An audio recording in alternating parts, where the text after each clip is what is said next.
পরমদয়াল শ্রী শ্রী ঠাকুর সর্বশেষ কলিযুগে অবতার হয়ে এলেন পৃথিবীর বুকে। তিনি নররূপে নারায়ণ হয়ে এলেন। তিনি বিশ্ব ব্রহ্মাণ্ডের মালিক। তাকে নিয়ে বলা কিংবা তাকে নিয়ে ভাবা কোনোটাই হয়তো আমার সেভাবে করে হয়ে ওঠে না। তিনি কে? তার স্বরূপ বা কি? তাকে যদি আমি আমার চাঁদের সঙ্গে তুলনা করি, কিন্তু চাঁদে তো অনেক দাগ রয়েছে। আমার প্রভুর শরীরে তো কোনো স্পট নেই, কোনো দাগ নেই। আমি যদি আমার প্রভুকে গোলাপের সঙ্গে তুলনা করি, গোলাপে তো কাঁটা রয়েছে, আমার প্রভুর শরীরে তো কোনো কাঁটা নেই। এই বিশ্ব ব্রহ্মাণ্ডের মালিকের সম্বন্ধে আলোচনা করা আমার মতো সাধারণ মানুষের পক্ষে খুব অসম্ভব ব্যাপার। কিন্তু একটা জিনিস বুঝতে পেরেছি, আমি তাকে ধরি বা না ধরি, তিনি আমাকে ধরে নিয়ে চলছেন। আমরা প্রত্যেককেই মায়ের কোল আলো করে এসেছি। প্রকৃতির নিয়মে আমাদের একদিন চলে যেতে হবে, এটাই চিরন্তন সত্য। এখানে যখন আসি, এই সামান্য কয়েকদিন পৃথিবীর অতিথি হয়ে যখন এসছি, এখানে বুঝি না আমি কে, আমার করণীয় বা কি, আমি কেন পৃথিবীতে এসছি, এই প্রশ্নগুলো যখন আমার ভেতরে আমার ভেতরে আসে, আর যতক্ষণ পর্যন্ত আমার এই প্রশ্নগুলো না আসবে, ততক্ষণ পর্যন্ত কিন্তু আমার ধর্মীয় চিন্তাধারা, ধর্মীয় সাধনা, আধ্যাত্মিকতার যে স্তর, যে মার্গ, সেখানে কিন্তু আমার পৌঁছানো অসম্ভব। মায়ের কোল আলো করে পৃথিবীতে আসার পর এই পৃথিবীর মায়া, মোহ, ঐশ্বর্য জালে এমন ভাবে আমরা প্রত্যেককেই জড়িয়ে যাই, ভুলে যাই পৃথিবীতে আসার উদ্দেশ্য, ভুলে যাই আমার কর্মপদ্ধতি, আমার চিন্তন, আমার মনন। আমরা প্রত্যেককেই নিজেদের মতো করে তখন বাঁচতে থাকি, কিন্তু বুঝে উঠতে পারি না কিসে ভালো থাকবো, কিসে বেড়ে উঠবো, কিসে আনন্দে থাকবো। কিন্তু আনন্দে থাকার জন্য আমরা প্রত্যেককেই চেষ্টা করি।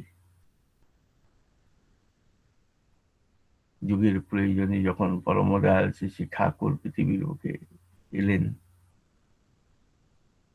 তিনি নররূপে নারায়ণ হয়ে এলেন।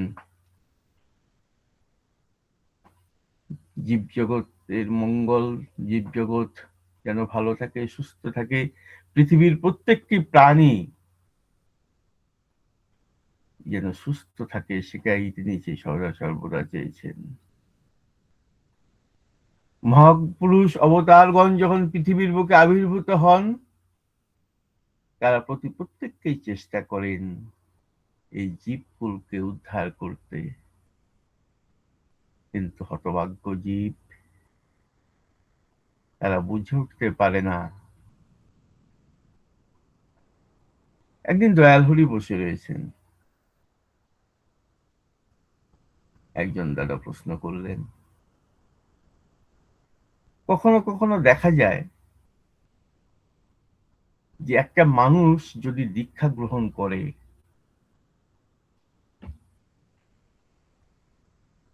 তার সংসার হোক, পরিবারই হোক, মানসিক ভাবে সে ধীরে ধীরে ধীরে ধীরে কখনো কখনো পিছিয়ে যায়। এক্ষেত্রে আমার দয়াল হরি বললেন, তার মানে তার যে পূর্ব জন্ম, সেই পূর্ব জন্মের যে তার দুষ্কর্মগুলো, সেই পূর্ব জন্মের দুষ্কৃতির থেকে সে নিস্তার পাচ্ছে, তাই সে দীক্ষা নেওয়ার পরে হয়তোবা কখনো কখনো কোনো সমস্যার সম্মুখীন হয়। এই সমস্যার সম্মুখীন হওয়া মানেই তার পূর্ব জন্মের যে দুষ্কর্ম, সেখান থেকে সে দ্রুত মুক্ত হচ্ছে। দয়াল হরি নিজেকে কখনো নিজে প্রকাশ করতেন না, তিনি কে, কিন্তু আমাদের ভেতর কখনো কখনো বিশ্বাস অবিশ্বাসের দোলাচল। হয়তোবা আমি জীবনে কোনো একটা সুষ্ঠু কর্ম সম্পাদন করছি, আমি বলে বসছি, হে ঠাকুর, দয়াল হরি, এই কাজটা খুব সুন্দর হয়েছে, তুমি করে দিয়েছো। পরক্ষণেই যখন আমার কোনো চাহিদা কিংবা আমার কোনো আকাঙ্ক্ষা পূর্ণ না হলো, আমি কিন্তু তখনই পরক্ষণে বলছি, ঠাকুর, আমি তোমার ইষ্টভীতি করছি, প্রার্থনা করছি, সৎসঙ্গে যাচ্ছি, তারপরেও আমার এই মনোবাঞ্ছা পূর্ণ হচ্ছে না। এই যে একবার বিশ্বাস এবং অবিশ্বাস, এই বিশ্বাস এবং অবিশ্বাসের দোলাচলে আমরা কিন্তু প্রতিনিয়ত হাবুডুবু খাচ্ছি। কিন্তু এইটুকু ভরসা এবং বিশ্বাস কখনো কখনো রাখতে পারি না, যাকে পাওয়ার জন্য মুনি ঋষিগণ হাজার হাজার বৎসর বনে জঙ্গলে সাধনা করতেন, যাকে পাওয়ার জন্য দেবতারা পর্যন্ত আকাঙ্ক্ষিত পরম দয়াল পরম পিতা পরমেশ্বরকে দর্শন করার জন্য। আমরা সৌভাগ্যবান যে পরম পিতাকে পেয়েছি, নররূপে মানুষ হয়ে এসছি। প্রভুর সৃষ্টি, ঈশ্বরের সৃষ্টি শ্রেষ্ঠ জীব হচ্ছে এই মানুষ। সেই মানুষ হয়ে আসার পর আমরা ভুলে যাই পৃথিবীতে আসার সার্থকতা, আমরা ভুলে যাই পৃথিবীতে আসার উদ্দেশ্য। আমাদের জীবন হয়ে ওঠে দুঃখ জ্বালাময়। তিনি কে? আমরা কাকে পেয়েছি, কাকে ধরেছি? তিনি নিজেকে কখনো প্রকাশ করতেন না। যুগে যুগে অবতারগণ, ভগবান যখন পৃথিবীতে আসেন, তারা সদা সর্বদা কষ্ট পান। আমাদের মতো মানুষ যারা, আমরা তাদেরকে ব্যথিত করি।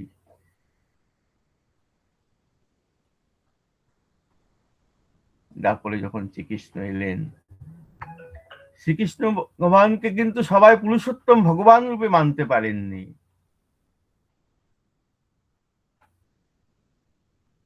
রামচন্দ্রকেও কিন্তু সবাই ভগবান কিংবা ঈশ্বর মানতে পারেননি। আমরা সবাই আজ যীশু খ্রিস্টকে 25শে ডিসেম্বর খুব বড় করে উৎসব পালন করি, কিন্তু বুঝি না তিনি যখন এসেছিলেন তখন তার প্রতি যে অসম্মান ও শ্রদ্ধা, তাকে ক্রুশবিদ্ধ করেছিলাম আমি। শ্রী শ্রী রামকৃষ্ণ দেবকে আমরা পাগল ঠাকুর বলে আখ্যায়িত করেছি। পরমদয়াল শ্রী শ্রী ঠাকুর অনুকূলচন্দ্র তার 81 বৎসরের মানব শরীর নিয়ে যতদিন ছিলেন, ততদিন সদা সর্বদা তিনি চেষ্টা করে গেছেন মানুষ যেন ভালো থাকে, মানুষ যেন সুস্থ থাকে। তিনি যখন ভাব সমাধিস্থ হতেন, তিনি মাঝে মাঝে বলে উঠতেন, তিনি কে, তার প্রকাশ তিনি ঘটাতেন। আমি নিত্য, আমি শুদ্ধ, প্রাণের জগতের অণুর অণু। যখন ছিল না সত্তা, ছিল না কাল, শব্দ ছিল না, তখনও চাঁদের সৃষ্টি হয়নি, সূর্যের সৃষ্টি হয়নি। যখন বিরাট গগনের সৃষ্টি হয় নাই, বিরাট ধ্বনি মোহন পুরুষ ভেদ সৃষ্ট করতে এলো সেই ওম শব্দ, আমি তখন ছিলাম।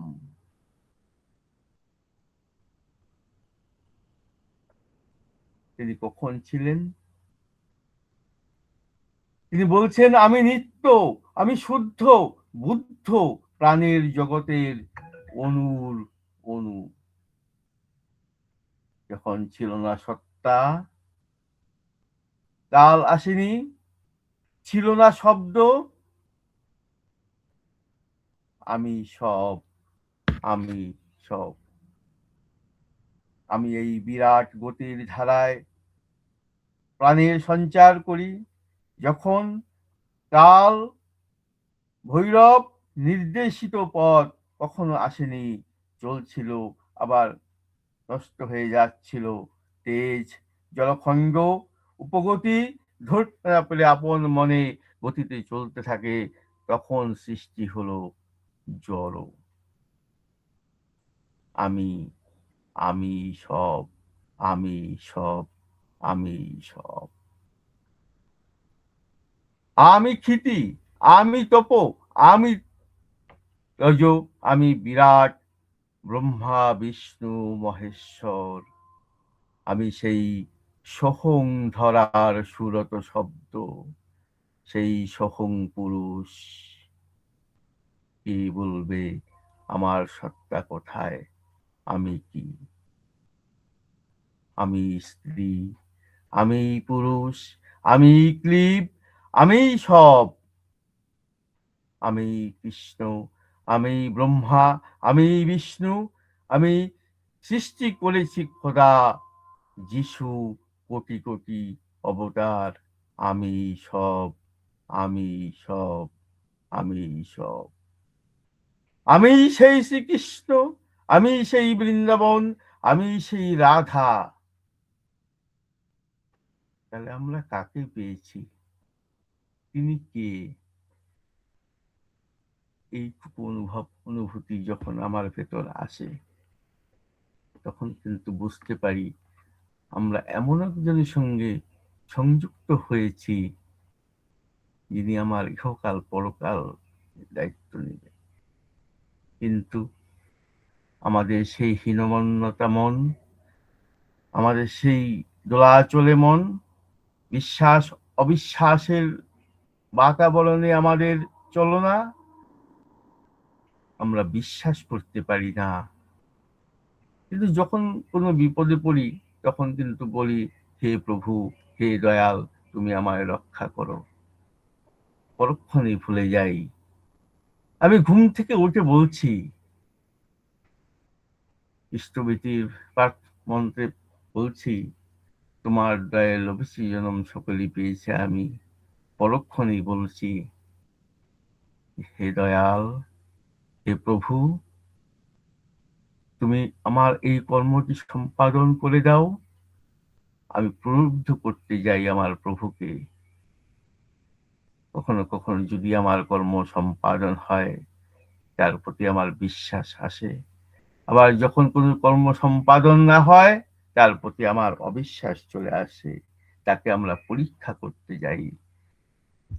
হতভাগ্য মানুষ, আমাদের কখনো কখনো এমন দুর্ভাগ্য, আমরা তার প্রতি সেই অটুট বিশ্বাসটা নিয়ে আসতে পারি না। আর এই অটুট বিশ্বাসই হচ্ছে আমাদের সেই ধর্মীয় ধর্মীয় চেতনা, ধর্মীয় সংস্কার, সেই উচ্চ ধর্মীয় সাধনায় যাতে আমরা পৌঁছাতে পারি, তার একমাত্র পথ, একমাত্র পন্থায় হচ্ছে বিশ্বাস। একদিন শ্রী শ্রী ঠাকুর বসে রয়েছেন, ভক্তবৃন্দ পরিবার সকলেই রয়েছেন। তিনি আলোচনার প্রসঙ্গ কথা বলতে বলতে বলছেন, জনৈক দাদা, যে আচ্ছা প্রভু, আপনি তো ইচ্ছে করলেই পারতেন পৃথিবীর প্রত্যেকটি জীবকুলকে ধীরে ধীরে ধীরে ধীরে মুক্ত করে দিতে।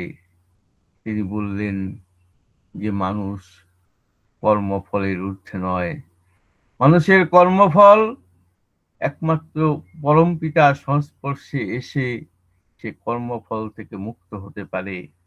আমরা জানি না আমরা এখন কি কর্ম করছি, আমরা ভুলে যাই পৃথিবীতে আসার আমাদের সেই উদ্দেশ্য।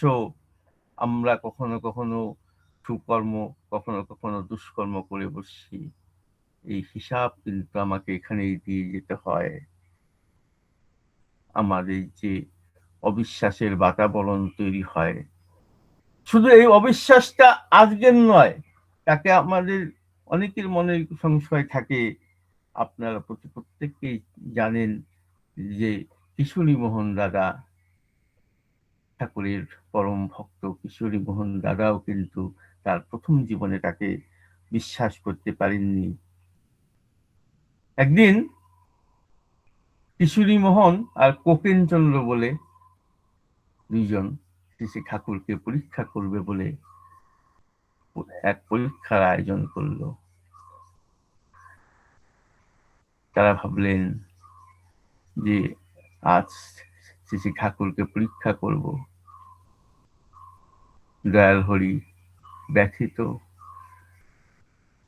বিশ্ব ব্রহ্মাণ্ডের মালিককে যখন পরীক্ষা দিতে হয়, এর থেকে দুঃখ আর কিছু হতে পারে না। কিন্তু ভক্তবাঞ্ছা কল্পতরু, ভক্তের মনোবাঞ্ছা পূর্ণ করতে তিনি কিন্তু কিশোরী মোহনের কথা বুঝতে পারছেন। কিশোরী মোহন ভাবলেন আজ বাড়িতে ভোগের আয়োজন করব, দুটো ভোগ দিব, একটা পাগল হরনাথের নামে আর একটি শ্রী ঠাকুরের নামে। তুমি যদি সত্যিই ভগবান হও, তোমায় আজ নিমন্ত্রণ করব না, বিনা নিমন্ত্রণে এসে তোমার দেওয়া ভোগ তুমি গ্রহণ করবে। এই কথা মনে মনে ভাবলেন কিশোরী মোহন, যে যা ভাবা তাই কাজ। কিশোরী মোহন পেশায় ছিলেন ডাক্তার। কিশোরী মোহনের বাড়িতে সেই ভোগের আয়োজন করলো। দয়াল হরি আমার অন্তর্যামী, তিনি কিশোরী মোহনের মনের ভাষা বুঝতে পেরে তিনি হঠাৎ এসে হাজির হলেন বিনা নিমন্ত্রণে। ডাক্তার, ডাক্তার, তুমি কি আজ বাড়িতে কোনো বিশেষ আয়োজন করেছো? কি গন্ধ পাওয়া যাচ্ছে একটা। ডাক্তার বলছেন, আজ্ঞে হ্যাঁ, এখানে ভোগের আয়োজন করেছি, আপনি আসুন, প্রসাদ গ্রহণ করুন।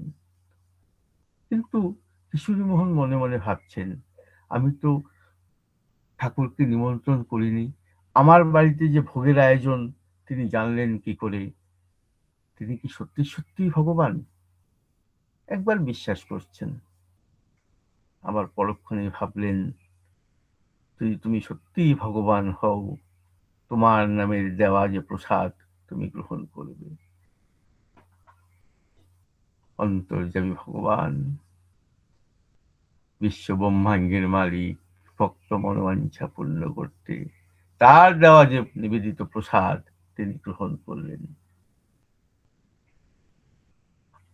আবার একদিন কিশোরী মোহন ভাবলেন, তুমি যদি সত্যি সত্যি ভগবান হও, তুমি আমার দেওয়া সন্দেশ গ্রহণ করবে।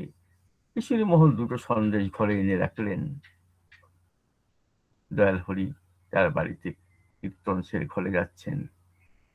ডাক্তার, আমাকে একটু সন্দেশ খাওয়াতে পারো?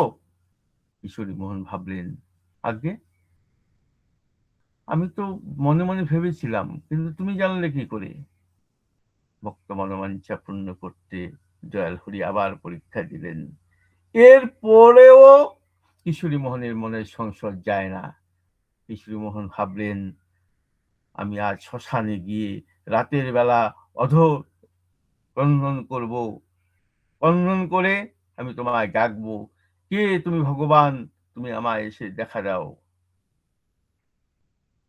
কিশোরী মোহন অমাবস্যার রাত, তিনি শ্মশানে গিয়ে ক্রন্দন করছেন, দেখা দাও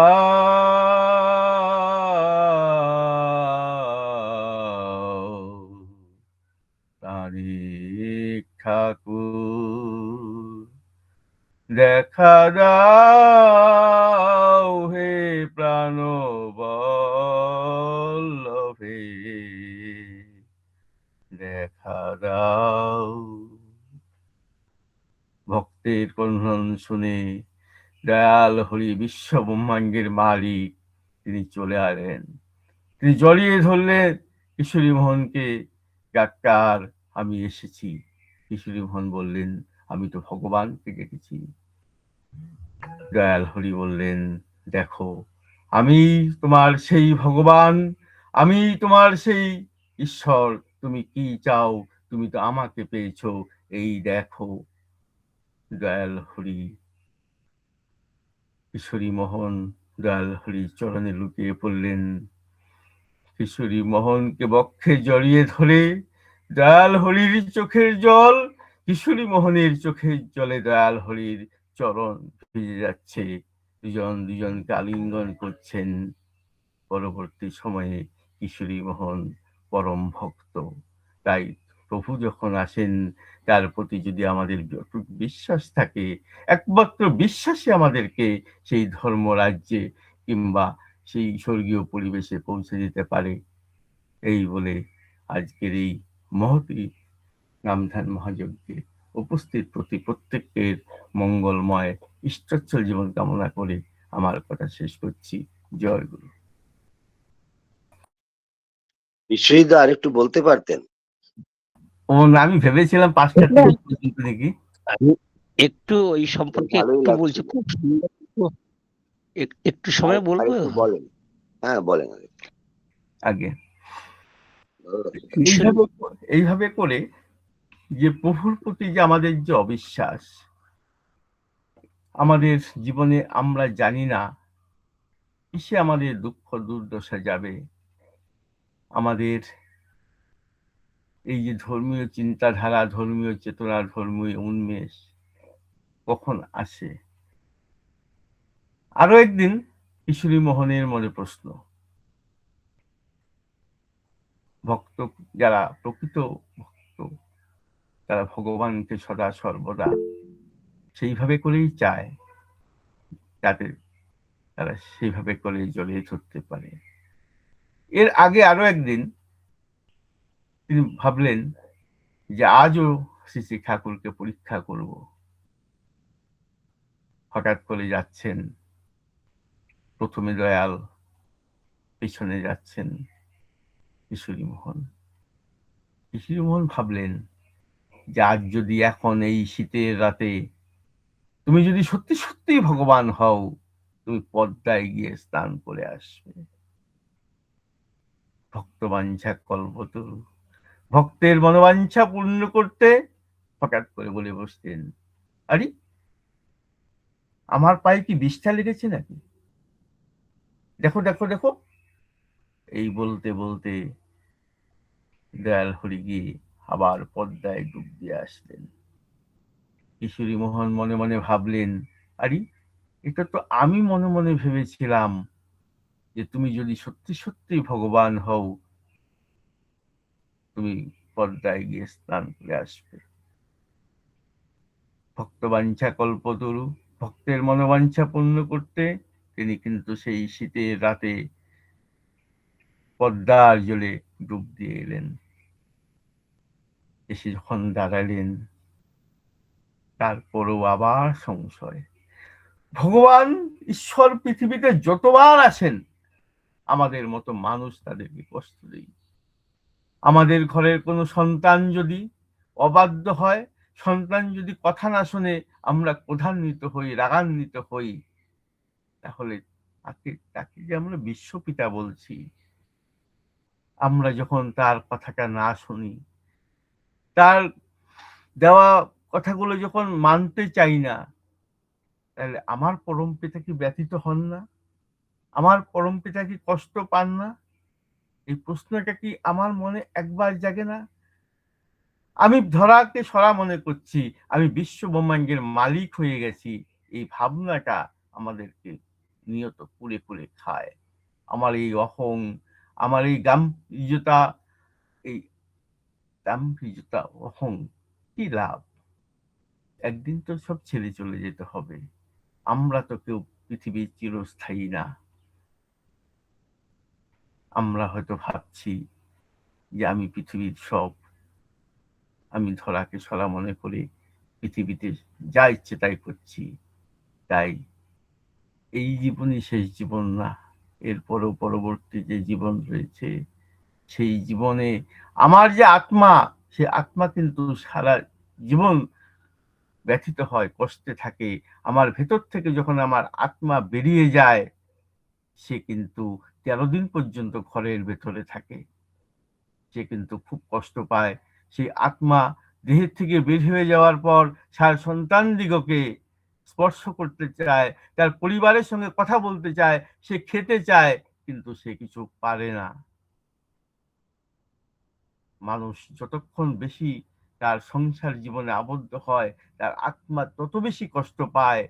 সেই আত্মা কিন্তু পরমাত্মার সাথে মিলন হতে অনেক সময় বেশি নেয়।